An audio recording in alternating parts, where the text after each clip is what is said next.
akitubwira inzego zo hejuru, izo nzego twahise tuzumva nyine ndaho batereka dutegereze igikurikira.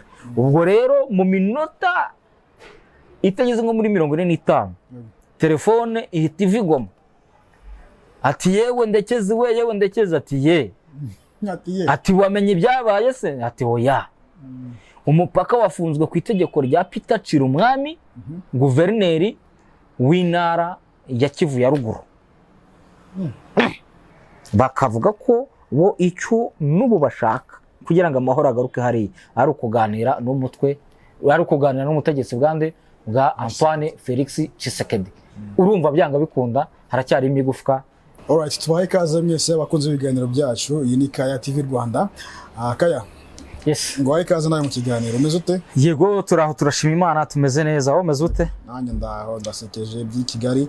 Gute se usekeje? Ndabona umeze neza, ufite amafaranga sha. Amafaranga wowe yareba ku muntu ukayamubonaho koko. Ibintu babigoye wa mugabo we nabyo. Amafaranga abantu umeze nk'ufite amafaranga menshi cyane. Reka rero twikuvugire ku makuru by'amafaranga azabaza ntaribi. Reka turebe ku updates agezweho ubu ngubu, ngo duhongereho ari Goma gutangiza komisiyo ihuriyeho n'u Rwanda hamwe na Kongo.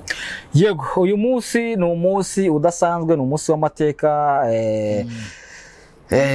hagati ya Repubulika ya Demokarasi ya Kongo ndetse n'u Rwanda. Ibihugu birebana ayingwe, nimvuga ngo ibihugu birebana ayingwe ni ibihugu ubu ngubu bidacana uwaka, bishingiye ku birego impande zombi zikomeze kugenda zishinjanya. Repubulika ya Demokarasi ya Kongo ishinja u Rwanda ko rutera inkunga rugafasha mu bikorwa byose, haba ibya gisirikare, haba iby'ubushobozi n'ibindi byose.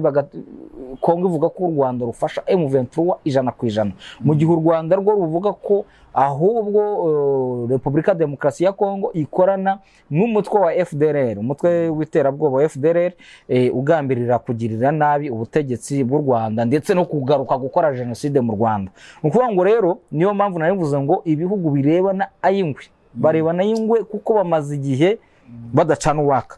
Rero mu rwego rwo guhosha ibibazo kugira ngo u Rwanda na Kongo babane mu mutuzo, babane mu mahoro, ndetse no mu burasirazuba bwa Kongo hakunze kubera urusaku rw'imbunda kugira ngo ziceceke, hari ibiganiro birimo bibera i Rwanda mu murwa mukuru wa Angola. Ibyo biganiro rero biyobowe na perezida wa Angola ariwe Joao Lourenço. Ibyo biganiro rero inshuro nyinshi byagiye bizamo za kidobya, bakagira batya bakaganira ku kintu runaka, finale kikaba kirapfuye, bakaganira ku kintu runaka, finale kikaba kirapfuye. Urumva rero ibyo byagumaga bigenda biteza iki? Byagumaga bigenda biteza ibibazo na wa mwuka, aho kugira ngo ugaruke ari mwiza, ahubwo ukarushaho ibintu bikarushaho kuzamba. Rero mu minsi ishize abakuru b'ubutasi b'ibihugu byombi bahuriye i Gisenyi mu kwezi gushize. Bahurira i Gisenyi baganira ku buryo bashobora guhuriza ku kintu kimwe cyatuma amahoro agaruka mu burasirazuba bwa Kongo, amahoro ndetse n'umwuka mwiza ugaruka hagati y'ibihugu byombi. Rero kuri uyu munsi hari hatahiwe ibyo biganiro kubera hakurya muri Repubulika ya Demokarasi ya Kongo mu mujyi wa Goma. Ku ikubitiro mu rukerera rwa kare hari abantu bamamagara bambwira ko umupaka wa Grande Barriere, benshi bazi nka Corniche, uhuza u Rwanda na Kongo wafunzwe. Ndangije nawe atari ko umupaka wafunzwe, nawe ati se uyu munsi ubu rwose tariki 5, kuko muri gahunda n'ubundi hariho ko tariki 5 bagomba kuganira. Ariko urumva abaturage bo baguye mu kantu. Urumva babyutse bagenda bagiye kwikorera akazi kabo gasanzwe muri Kongo, barangije baravuga ati nta muntu wemerewe kwambuka. Umukongomani yagera hara nawe ati subira inyuma. Basubizaga inyuma ngo baje kuzenguruka banyure kuri Petite Barriere. Barangije ati habaye iki, umupaka barawufunze ibiki n'ibiki. Ngira ngo mwabonye hari n'inkuru zatambutse no ku Museke, nitwe twayikoze na mbere. Icyo muri ako gatondo twaje no kubaza ubuyobozi bw'akarere ka Rubavu, burangije twebwe nta kintu tubiziho. Ariko ugiye kureba meya byanga bikunda yarabiziho. Meya ntago delegation ingana gutya y'u Rwanda yagenda hariya muri Congo ngo umuyobozi w'akarere ka batabizi yarabizi, ariko mu byo yatubwiye ko hari amakuru atangwa n'inzego zo hejuru. Akitubwira inzego zo hejuru, izo nzego twahise tuzumva nyine, ndavuga ati reka dutegereze igikurikira. Ubwo rero mu minota itageze nko muri 45 telefone ihita ivigoma, ati yewe ndekeze ati wamenye ibyabaye se? Ati oya, umupaka wafunzwe ku itegeko rya Peter Chirumwami, guverineri w'intara ya Kivu ya ruguru. None se hagiye kuba iki? Imyitegurira imeze nabi kuri hoteli ihuse. Tubu bene wanyu bagiye kuza igoma, ndabona bene wacu baye ni umunyamakuru. Tubu rwose imyiteguro imeze neza, umupaka wafunzwe kugira ngo mu rwego rw'umutekano kubera inama igiye kubana. Mwati okay, ndangije cyo nahise nkora, nahise negura telefone yanjye, ndavuga ati amakuru nkayo ngomba kwita nkamenya bihagaze biti, bya bindi urubyiruko ruvuga ngo nkamenya wagwane. Ndangije ubwo ngubwo ndatohoza mpita menya ko Olivier Nduhungirehe imodoka bayicaniriye berekeje hehe? Berekeje hakurya hariya. Ubwo Olivier Nduhungirehe, minisitiri w'ububanyi n'amahanga w'u Rwanda, akigera i Goma yakiriwe n'uwo bita Peter Chirumwami, general major no guverineri wa gisirikare wa Kivu ya ruguru. Nukuvuga ngo muri province ya Kivu ya ruguru niya Ituri ubu harimo harayoborwa n'inzego za gisirikare cyangwa polisi. Noneho Peter Chirumwami yarari kumwe na komiseri wa polisi uyobora umujyi wa Goma. Ubu Goma buri ubona ihirwamo amabandirwa azengereza abantu n'iki byose. Goma iyoborwa n'umupolisi ukomeye cyane, komiseri general.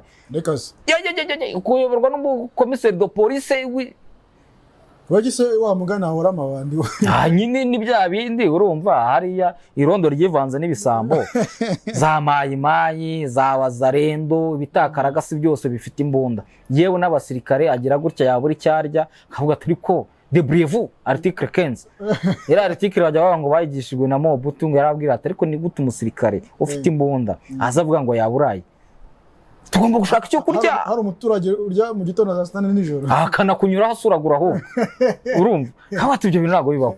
Ubwo rero urumva Olivier akigerayo hahise hatangira ibiganiro, urumva byashyizeho urwego rushinzwe kugenzura iyubahirizwa ry'agahenge ko ku itariki 9 Kanama 2024 nk'uko byemerejwe mu biganiro by'i Rwanda. Ni ukuvuga ngo kuri iyi tariki ya 4 hari ibiganiro byabereye Rwanda bisaba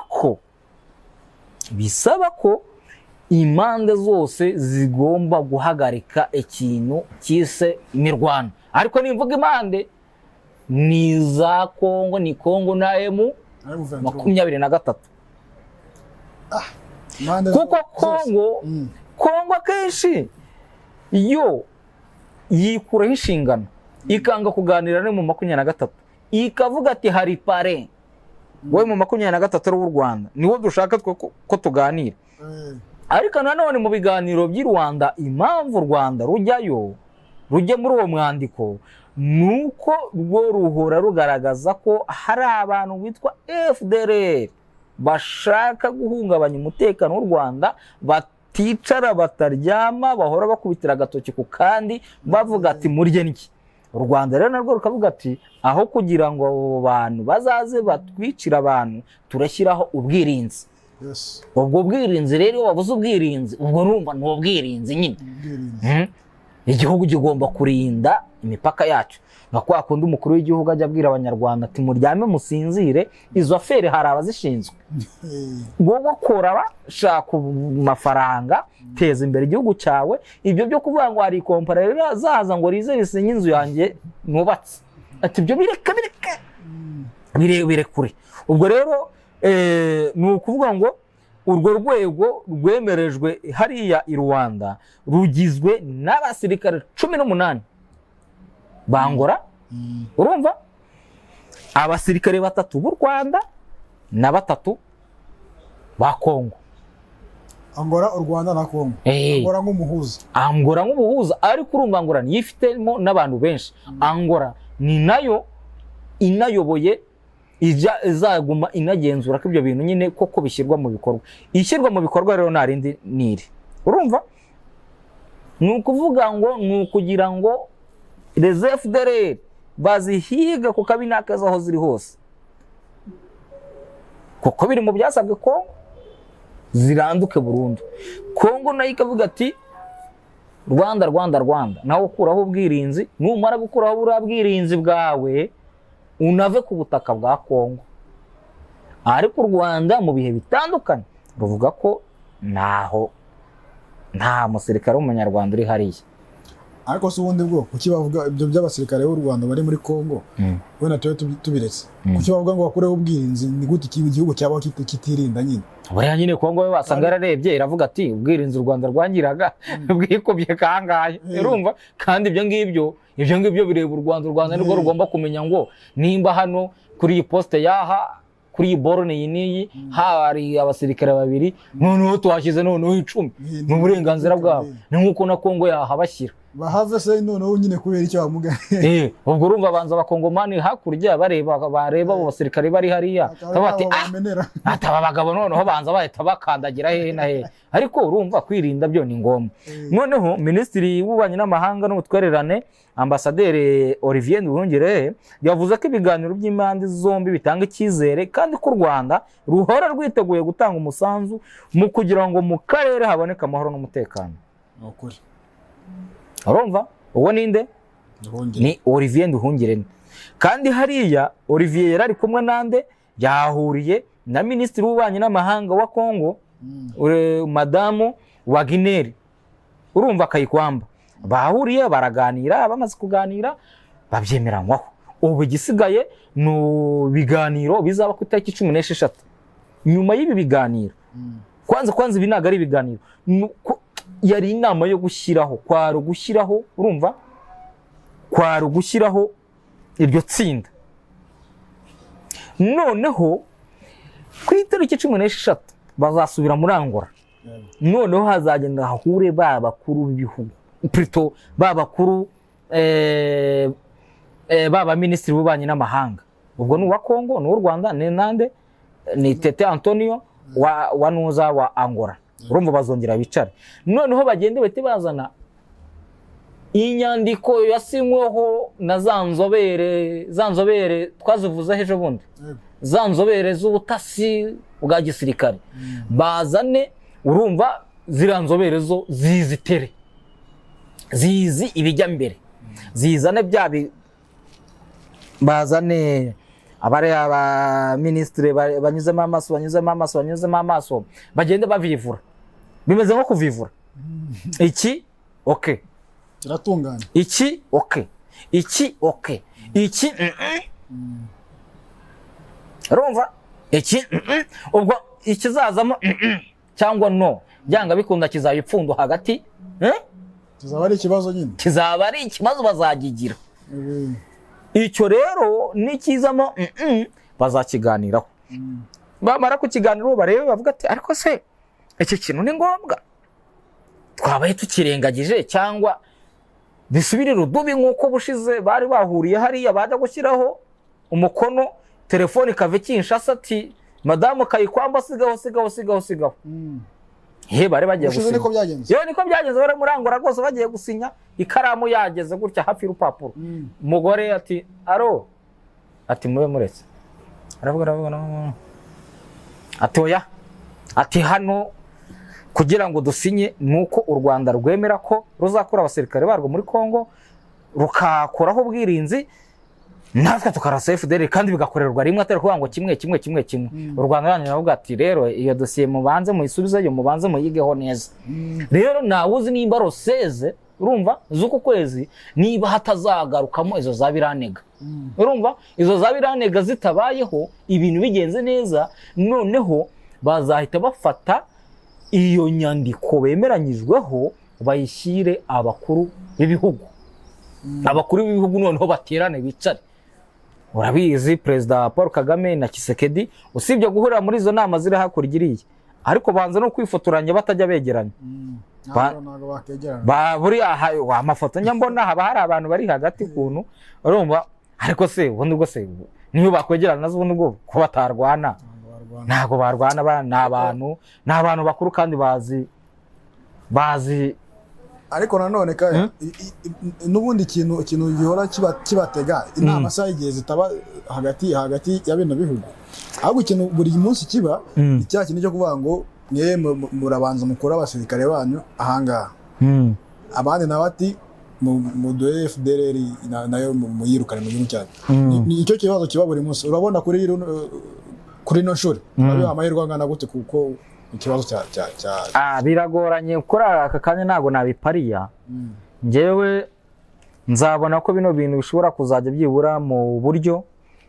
nko ku itariki 16 mu gihe bari abaminisitiri bazaba bamaze guteraho kashe bamaze gusinya bari abaminisitiri nibasinya hazaba ari icyizere kuko urumva bo bazakuramo buri mbogamizi ubu ruhande rubona noneho babishyire abakuru b'ibihugu byanga bikunda bazagenda bazi n'ubundi buri kimwe cyose cy'igihugu kimwe gisaba ikindi gisaba bari abakuru b'ibihugu noneho nibamara gusinya hazahita hakurikiraho urundi rugendo urwo rugendo ni urwo gushyira mu bikorwa ibyo basinyiye noneho muri uko gushyira mu bikorwa niho ryatsinda rizazira wabyumvise niyo komisiyo niho izazira iyi komisiyo bayise Reinforced Ad Hoc Verification Mechanism urumva niho izazira noneho igenda ireba ati se aba naba barimo barubahiriza ibingibi ariko noneho twongera twibuke ibi bintu byose nubwo birimo biraba hatarimo abantu bitwa M23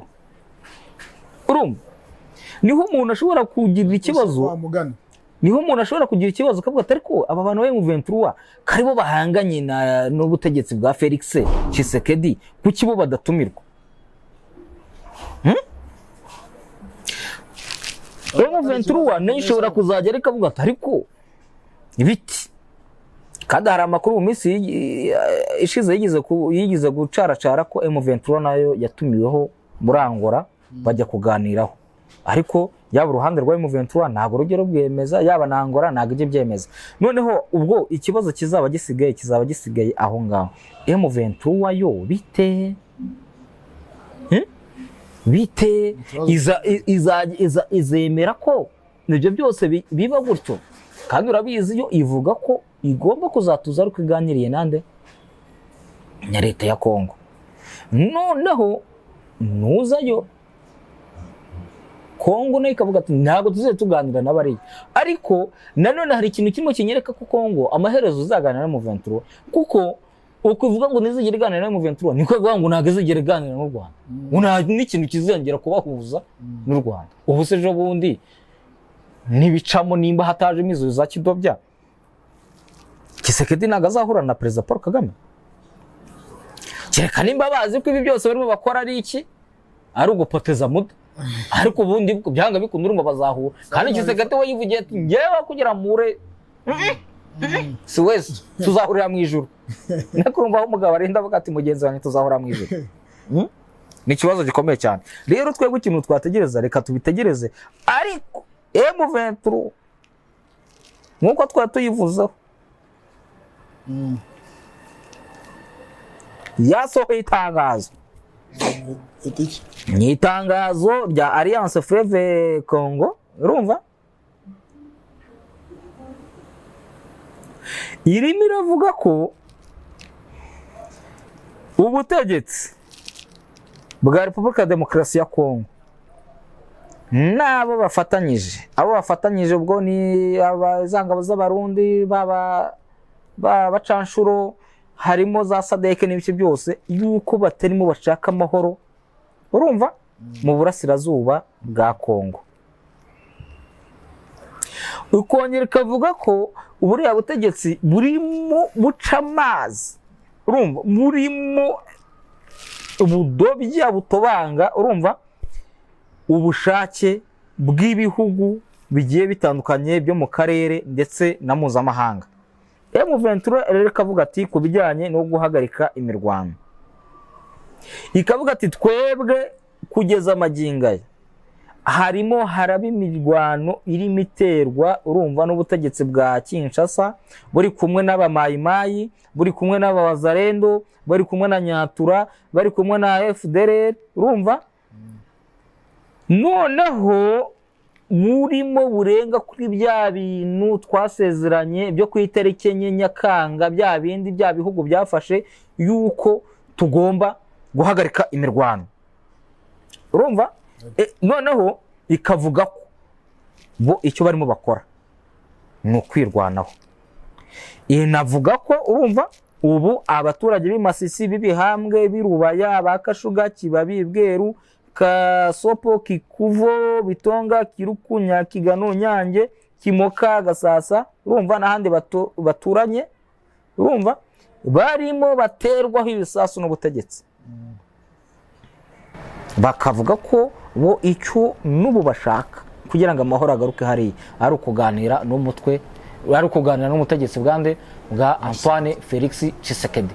Urumva byanga bikunda haracyari imigufwa mu kugarura amahoro muri Kongo. Murakoze.